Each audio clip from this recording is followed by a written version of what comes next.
Kimse bana yaran olmaz, yar olmaz. Mertlik hırkasını giydim giyeli, dünya bomboş olsa bana yer kalmaz. İnsana muhabbet duydum duyalı, duyalı, duyalı dost. İnsana muhabbet duydum duyalı, duyalı, duyalı dost.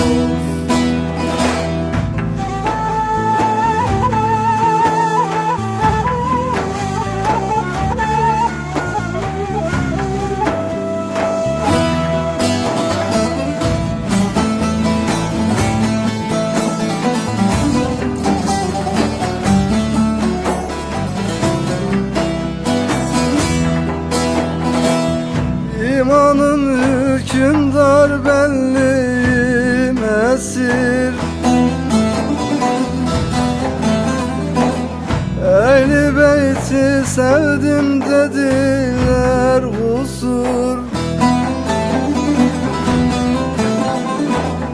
Kimi korkak dedi, kimi de cesur.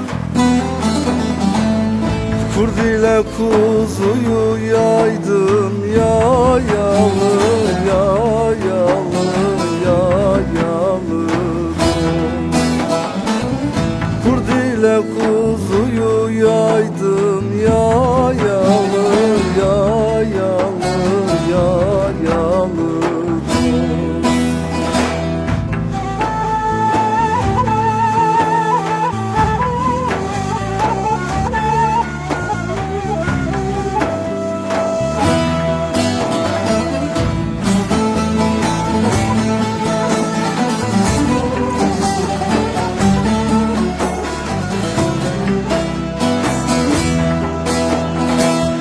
Kimi benden kağıt hüccet arıyor,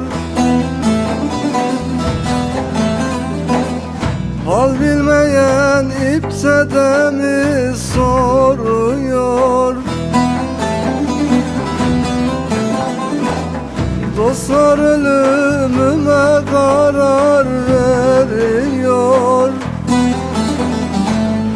Sefil Selim'iyim dedin diyeli, diyeli, diyeli dost.